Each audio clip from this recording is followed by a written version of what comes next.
ವಿಜೇಂದ್ರ ಸಜ್ಜಾಗಿದ್ದಾರೆ. ನಾಳೆ ಖಾಸಗಿ ಹೋಟೆಲ್ನಲ್ಲಿ ಭರ್ಜರಿ ಔತಣಕೂಟವನ್ನು ಏರ್ಪಡಿಸಿದ್ದಾರೆ. ರಾಜ್ಯ ರಾಜಕಾರಣದಲ್ಲಿ ಈಗ ಔತಣಕೂಟದ್ದೇ ಪರ್ವ ಶುರುವಾಗ್ಬಿಟ್ಟಿದೆ. ಕಾಂಗ್ರೆಸ್ನಲ್ಲಿತ್ತು ಇಷ್ಟು ದಿನಗಳ ಕಾಲ ಡಿನ್ನರು, ಬ್ರೇಕ್ಫಾಸ್ಟು, ಲಂಚು ಅಂತ. ಈಗ ಅದು ಬಿಜೆಪಿಗೂ ಕೂಡ ಶಿಫ್ಟ್ ಆಗಿದೆ. ಯಾಕೆಂದರೆ ಯತ್ನಾಳ್ ಟೀಮು ದೆಹಲಿಯಲ್ಲಿ 3 ದಿನ ಬಿಡುಬಿಟ್ಟಿರೋದ್ರಿಂದಾಗಿ ಇಲ್ಲಿ ವಿಜೇಂದ್ರ ಬಣ ಆಕ್ಟಿವ್ ಆದಂಗೆ ಕಾಣಿಸ್ತಾ ಇದೆ. ಅಲ್ಲಿ ದೂರುಗಳ ಸುರಿಮಳೆಯನ್ನು ಸುರಿಸಿದ್ದಾರೆ ಹೈಕಮಾಂಡ್ ಮುಂದೆ ಯತ್ನಾಳ್ ಟೀಮ್ನವರು. ಮತ್ತು ರಾಜ್ಯದ ತುಂಬ ವಿಜೇಂದ್ರ ವಿರುದ್ಧ ಅಭಿಪ್ರಾಯ ಸಂಗ್ರಹಕ್ಕೆ ಮುಂದಾಗಿದ್ದಾರೆ. ನಾಯಕತ್ವದ ಪ್ರಶ್ನೆಯ ಕುರಿತಾಗಿ ನಮ್ಮ ಪರವಾಗಿ ಯಾರ್ಯಾರಿದ್ದಾರೆ, ಯಾರ್ಯಾರು ನಿಲ್ಲಬಹುದು, ಒಂದು ಸ್ಪಷ್ಟ ಸಂದೇಶವನ್ನು ಕೊಡಲಿಕ್ಕೆ ವಿಜೇಂದ್ರ ಈಗ ತಮ್ಮ ಪಕ್ಷದ ಶಾಸಕರು, ಮಾಜಿ ಸಚಿವರು, ಮಾಜಿ ಸಂಸದರು, ಹಾಲಿ ಸಂಸದರು ಎಲ್ರಿಗೂ ಆಹ್ವಾನವನ್ನು ಕೊಡ್ತಾ ಇದ್ದಾರೆ. ಪರಾಜಿತ ಅಭ್ಯರ್ಥಿಗಳಿಗೂ ಕೂಡ ಕೊಡ್ತಾ ಇದ್ದಾರೆ. ಅಂದರೆ ಇದೊಂದು ರೀತಿ ಶಕ್ತಿ ಪ್ರದರ್ಶನವಾಗ್ತಾ ಇದೆ. ನಾನಾ ನೀನಾ, ಯತ್ನಾಳ್ ಕಡೆ ಟೀಮ್ ಸ್ಟ್ರಾಂಗ್ ಇದೆಯಾ, ನನ್ನ ಕಡೆ ಜಾಸ್ತಿ ಇದ್ದಾರಾ ನಾಯಕರು ಅನ್ನೋದನ್ನು ತೋರಿಸಲಿಕ್ಕೆ ಈ ಒಂದು ಔತಣಕೂಟವನ್ನು ಏರ್ಪಡಿಸಿದ್ದಾರೆ. ಅವರು ಸಂಜಾಯಿಷಿನ ಕೊಡ್ತಾ ಇದ್ದಾರೆ ಜಿಲ್ಲಾ ಪಂಚಾಯಿತಿ, ತಾಲೂಕು ಪಂಚಾಯತ್ ಚುನಾವಣೆ ಸಂಘಟನೆ ಕುರಿತಾಗಿ. ಆದರೆ ಲೆಕ್ಕಾಚಾರಗಳು ಬೇರೆ ಇದೆ.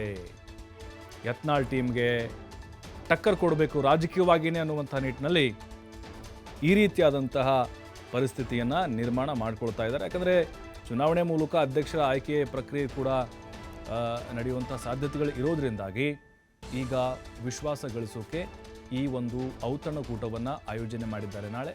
ನಾಳೆ ಕ್ಲಿಯರ್ ಆಗಿ ಗೊತ್ತಾಗ್ಬಿಡುತ್ತೆ ವಿಜೇಂದ್ರ ಅವ್ರ ಕಡೆ ಎಷ್ಟು ಜನ ಇದ್ದಾರೆ ಮತ್ತು ಯತ್ನಾಳ್ ಪರವಾಗಿ ಎಷ್ಟು ಜನ ಇದ್ದಾರೆ, ತಟಸ್ಥವಾಗಿ ಯಾರು ಉಳ್ಕೊಂಡಿದ್ದಾರೆ ಅಂತೇಳಿ. ಯಾಕಂದರೆ ಒಬ್ಬ ರಾಜ್ಯಾಧ್ಯಕ್ಷರು ಔತಣಕೂಟಕ್ಕೆ ಕರೀತಾ ಇದ್ದಾರೆ ಅಂತ ಹೇಳಿದ್ರೆ ಸಹಜವಾಗಿ ಅಲ್ಲಿ ಯಾರೆಲ್ಲ ಹಾಜರಿರ್ತಾರೆ ಅನ್ನೋದು ಕೂಡ ಕುತೂಹಲ ಇದೆ. ಕೆಲವೊಂದಿಷ್ಟು ಜನ ಅಂತರ ಕಾಯ್ದುಕೊಳ್ಳಬಹುದು ಅಂತ ಅನ್ನಿಸ್ತಾ ಇದೆ. ಯತ್ನಾಳ್ ಟೀಮ್ಗೆ ಬೇಕಾದಂಥವರು ಕೆಲವೊಬ್ಬರು ಹಾಜರಾಗ್ಬೋದು, ಅದೆಲ್ಲವನ್ನು ಕೂಡ ಕಡೆಗಣಿಸಿ ಈಗ ವಿಜೇಂದ್ರ ಅವರು ಈ ಒಂದು ಡಿನ್ನರನ್ನು ಆಯೋಜನೆ ಮಾಡಿರೋದು ತಮ್ಮ ಬಲಾಬಲ ಏನು ಅನ್ನೋದನ್ನು ಹೈಕಮಾಂಡ್ ಮುಂದೆ ತೋರಿಸ್ಲಿಕ್ಕೆ. ಯಾಕಂದರೆ ಯತ್ನಾಳ್ ಬಣ ಹೈಕಮಾಂಡ್ ಭೇಟಿಯಾಗೋದು ಮತ್ತು ವಕ್ಫ್ ಹೋರಾಟವನ್ನು ಮತ್ತಷ್ಟು ಅವ್ರು ಜೋರಾಗಿ ಮಾಡ್ತಾ ಇರೋದು ನೋಡ್ತಾ ಇದ್ದರೆ ವಿಜೇಂದ್ರ ಅವರು ವೀಕ್ ಆಗ್ತಾ ಇದ್ದಾರಾ ಅನ್ನುವಂಥ ಒಂದು ಅನುಮಾನಗಳು ಅವರ ಬೆಂಬಲಿಗರಲ್ಲಿ ಕಾಡ್ತಾ ಇದೆ. ಹಾಗಾಗಿ ಏನಾದರೂ ಒಂದು ಮಾಡಬೇಕು, ಸಂದೇಶ ಕೊಡಬೇಕು ವಿರೋಧಿ ಪಾಳ್ಯಕ್ಕೂ ಅನ್ನುವಂಥ ನಿಟ್ಟಿನಲ್ಲಿ ಈ ಲೆಕ್ಕಾಚಾರವನ್ನು ಹಾಕ್ಕೊಂಡು ಡಿನ್ನರ್ ಮೀಟಿಂಗನ್ನು ಕರೆದಿದ್ದಾರೆ.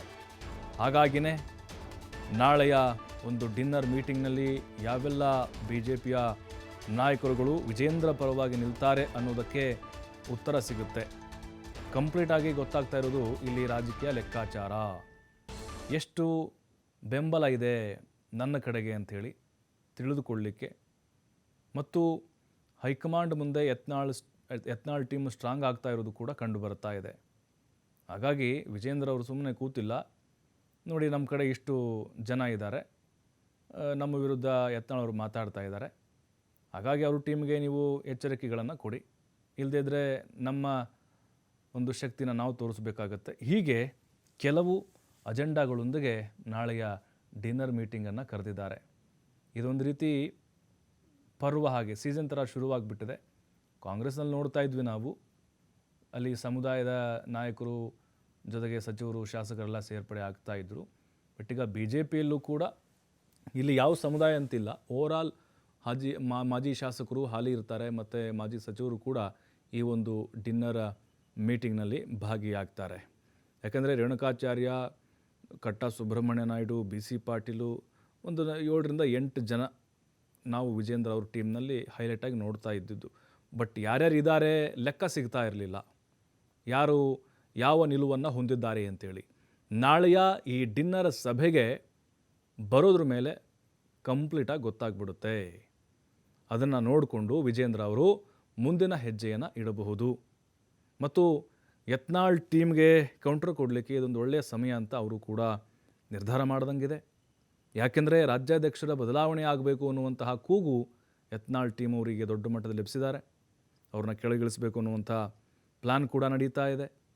ಹಾಗಾಗಿಯೇ ನಾನು ಕೂಡ ಸಮರ್ಥವಾಗಿ BJPಯ ನಾಯಕತ್ವವನ್ನು ವಹಿಸ್ಕೊಂಡಿದ್ದೇನೆ, ನಿಭಾಯಿಸ್ತೇನೆ ಅನ್ನೋದಕ್ಕೆ ಒಂದು ವೇದಿಕೆ ಸಿದ್ಧ ಮಾಡಲಿಕ್ಕೆ ವಿಜೇಂದ್ರ ಈಗ ಪ್ಲ್ಯಾನನ್ನು ಮಾಡ್ಕೊಂಡಿದ್ದಾರೆ.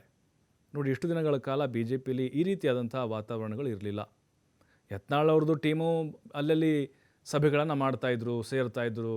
ಅವ್ರದ್ದು ಪ್ರತ್ಯೇಕವಾದಂಥ ಬಣ ಆಲ್ರೆಡಿ ಗುರುತಿಸ್ಕೊಂಡಿದೆ. ಆದರೆ ವಿಜೇಂದ್ರ ಕೂಡ ಅಧಿಕೃತವಾಗಿ ಯಾವ ಸಭೆಯಲ್ಲೂ ಕೂಡ ಈ ಥರ ಅವರು ಪಾಲ್ಗೊಳ್ತಾ ಇರಲಿಲ್ಲ. ಬೇರೆ ಸಂದೇಶಗಳು ಹೋಗ್ಬೋದು ಅಂಥೇಳಿ.